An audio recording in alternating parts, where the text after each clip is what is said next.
Good morning sa ating mga kahabi. Andito na yung ating A2K, no, na sinet up natin para sa hunting natin ay makapag video tayo, makapag recording tayo. Bali na-align na natin tong yung compact natin na Discovery Scoop HD. So ayan, naka-align na yan, nasa gitna na yung crosshair nya, in-align ko na. At itong scoop cam holder natin ay na-align ko na rin. So andito yung mga accessories ng ating Crossmount 2240, laser, flashlight, at yung mga adapter na railings at yung tripod nya. Nilipat muna natin dito, or yung bipod nya nilipat muna natin kay A2K. So titingnan natin yung karga nito para makapag zeroing tayo, no. Isi-zero pa natin to, itong compact scoop natin. So ang karga niya ay nasa 900 na lang. So nakarami rin kami ng huli kahapon, kaya marami rin naiputok to, kaya bumaba na ng ganito. So hindi tayo magpa-pump para mabilis. Gagamit tayo ng bottle tank. Ito, dahil may karga pa to, may 3.5 pa siya. So ayan, 3.5. So ito ang gagamitin natin para makapag load doon nang hindi na tayo magpa-pump, dahil nakakapagod mag-pump. Kaya maganda yung may ganito ka. Ito na lang gagamitin mo once na nasa hunting site tayo. So ayan, may sling naman siya na para bitbitin mo. Okay, so gagamit tayo ng high pressure hose. So okay, load lang tayo.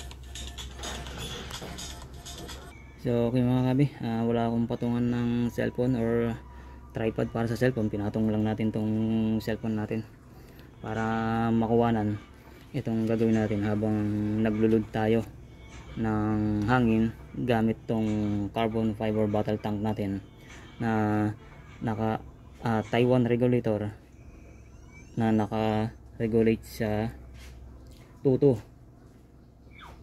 So may 3.5 pa siya. So ayan, may gauge naman siya para sa output, para may indication na lumalabas talaga sa kanya is 2.2. So may switch naman to para mag open once na nilagay na natin to, at may off. So dyan na lang tayo magpapatay para mahugot natin to. So ito, may air release switch naman siya para mabilis matanggal yung hangin na nakapundo dito sa high pressure hose. So okay, load lang tayo. So ang laman natin na naiwan sa tube tank natin ay nasa 900 psi. So maglulod tayo para makuha natin yung 2200 psi output at makapag zeroing tayo.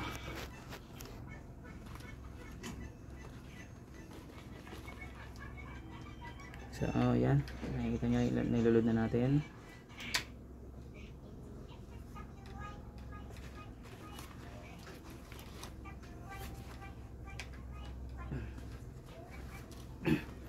Okay, so ngayon i-on na natin ang ating on off switch. So makikita nyo yung gauge, papalo yan dito sa 2000 dahil nga naka 2.2 psi output siya. So saka natin tatanggalin mamaya. Okay, ayan na, ayan na, umangat na siya, dandahan. So naglulod na rin yung pressure, gumana na rin yung pressure natin doon sa may A2K natin. Ayan, umangat na rin siya. Kanina nasa 900 psi. So ngayon, ayun, umabot na siya. Nakuha niya na yung 2.2. So ayan, lalapitan natin para makita. Ayan, may karga na siya na 2.2. Okay,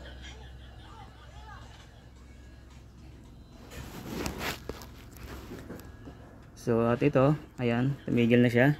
Nag-stop na rin doon sa yung gauge ng output natin. Dito sa on off switch ay huminto na rin. So bali kanina yung laman ng ating bottle tank ay nasa 3.5. So ngayon nabawasan na siya. Naging 2.9 na lang siya. 2.9. So okay. So halos 600 PSI yung nawala dito sa ating bottle tank, na siya namang pumunta doon sa ating A2K. So okay. So okay, i-off ko lang.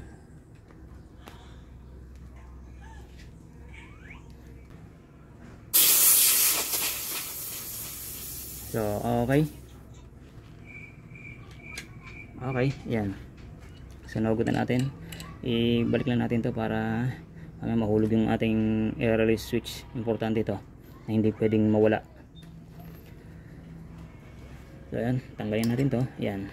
So okay, so nakapag-refill na tayo nang hindi tayo nagpa-pump gamit ang ating bottle tank. O yan, may load na siya na 2.2. So okay, nang hindi tayo nagbubomba. So hindi tayo napagod. So ito na. So kuwan tayo. Isasalpak na natin yung ating cellphone dito sa scoop cam holder natin para makapag zeroing na tayo. So okay.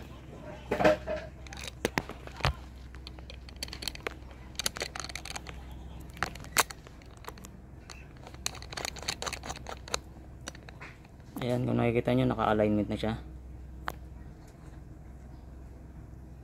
So makakapag-record na tayo ng mga nahunting natin gamit si A2K Taurus ng malinaw.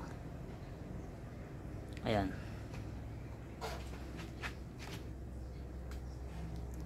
I-times 2 natin. Ayan. Yan, dyan tayo magsisirawing sa puno na yan. Ayan. So hanggang dito sa pinagpupwestuhan natin, hanggang doon sa may puno na yan, ay nasa 18 yard base sa ating range finder.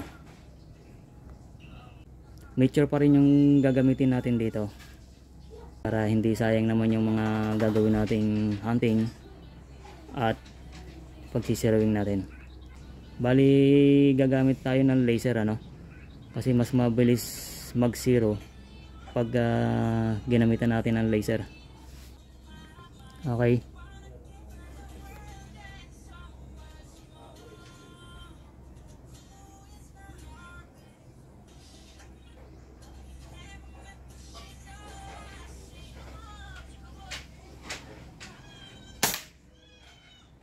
Okay. Habulin natin yan gamit ang laser. Nasa baba yung tama niya.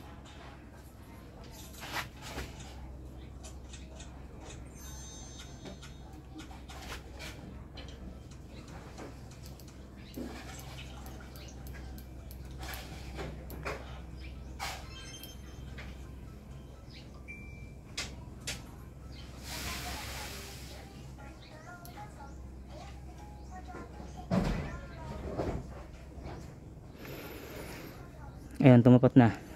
So bali yung puti na yon, kung makikita nyo sa camera, yan natin tinapat yung crusher. Gamitan natin ng illuminated na ano, para makita nyo. Ayan. Ayan. Ayan. Ginamitan natin ng illuminated. Ayan. Tinapat natin yan doon sa may puti na yan. Yan. Tapos bumagsak yung pellet dito. Ayan. Diyan sa may kulay green na yan. Na laser yan. Tinapatan ng laser. So ayan mga kabi, nakatutok na.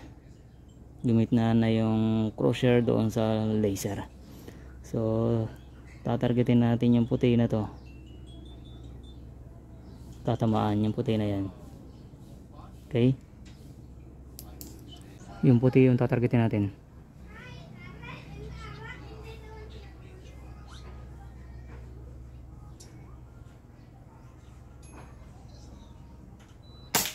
Okay, gitnang gitna sa pool kung saan tinapat natin yung crusher, doon tumama yung pellet. So yan, nakita nyo yung tama na yan. Gamitin natin ng laser para mapansin nyo, makita. Yan yung nagkaroon ng lamat. Ayan, kanina puti yan, ngayon naging brown na. Okay, so isa pa, tatry natin kung dyan pa rin tatama si Mature 18 yard. Karga lang natin, patayin natin ang laser dahil naka-illuminated na tayo. Okay, so okay mga kabi, nakapag-load na tayo. Tatamaan ulit natin yan. So naka times 5 tayo na. Try nating i-zoom para maklaro talaga na dyan babagsak yung pellet, para makita nyo ng mas malapitan. Ayan, kanina naka times 5 tayo. So yan, pwede na para hindi masyadong nakakaduling. At mapapansin nyo naman, naka illuminated naman tayo. Yan, so pwede natin patayin yung illuminated dahil medyo clear naman na siya. Yan, ayan, medyo sa tabi niya. Ayan, at least doon pa rin ang tama. Okay, 18 yard. So ulo ng tukmo o krokok, bagsak na yan. Okay,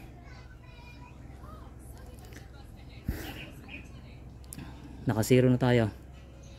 Pwede na tayong sumabak gamit si 8OK. Okay mga kabe, so ibabalik lang natin yung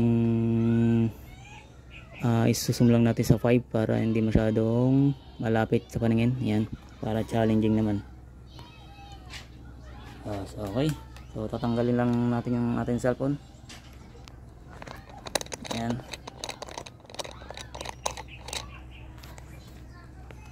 so yan, so naka times 2 yung cellphone natin. Ita times 1 natin para medyo hindi masyado naka-zoom. So ayan, so okay mga kabe, ayan na. So final setup na, nakita nyo naka 0 na tayo. So ayan, ayan ang ating laser na ginamit na in-adjust natin. So okay, so the best pag may laser ka. So bali dalawang pellet lang yung nagamit natin, hindi mo na kailangan mag-aksaya pa pag nagsisiro ka ng napakarami para mahabol mo lang at makapag-zero ka. May gitna mo yung crusher. So dito, dahil sa may laser tayo, dalawang pellet lang yung ginamit natin. So nakapag-zero na kagad tayo. So okay mga kabe, so ayan ang ating 8OK na naka-setup na, ready to hunting na, at makapag-record na tayo. Okay, so bali kon pala no, may nag-comment sa atin kung paano daw tayo nakapaglagay ng battle tank dito sa atin. So nag-upload kasi tayo nung nasa bundok tayo, nang hunting tayo sa bundok. Ginamitin natin ng battle tank para nakakapag regulate tayo, naka-regulate tayo sa tuto nang hindi siya bumababa. So yung power ay pare-parehas. So okay, so isisingit natin yan para sa kahabi natin, na i-share lang daw natin kung paano tayo nakapaglagay ng battle tank nang hindi tayo nakakapagputol ng bat. So yan, dahil nangihinayang ako na putulan talaga to yung bat, dahil pulido yung pagkakatira. Ayan, talagang pulido siya, kaya nakapanghinayang pag pinutol natin to para lang makapaglagay tayo ng offset at makapaglagay tayo ng bottle tank. So ang ginawa nating option dyan ay gumamit na lang tayo ng bottle tank na carbon fiber. Ito, carbon fiber. So mas magaan to pag dyan mo nilagay. Dyan lang, simple lang naman yan. Nilagay natin dyan. Ayan, kung saan lang natin lalagay yan. Dyan mo lang naman yan i-install. At gagamit ka lang ng ito, strap, yung kinakabitan ng sling. Ayan, babalot mo lang yan dyan, dalawa, kabilaan. Hindi ko kasi mahawakan itong cellphone ng maayos dahil wala akong patungan. So ayan, gumamit lang tayo nito, strap o kabitan ng sling para mailagay mo to. Ayan, tapos pag nailagay mo na dyan, ayan, naitali mo na. Ito, pwede mo namang, ito meron naman siyang sling tong lagayan natin ng bottle tank. Itali mo na lang dyan. So yun ang ginagawa natin pag yung mahaba-habang hunting. Ayan, simple lang, madali lang.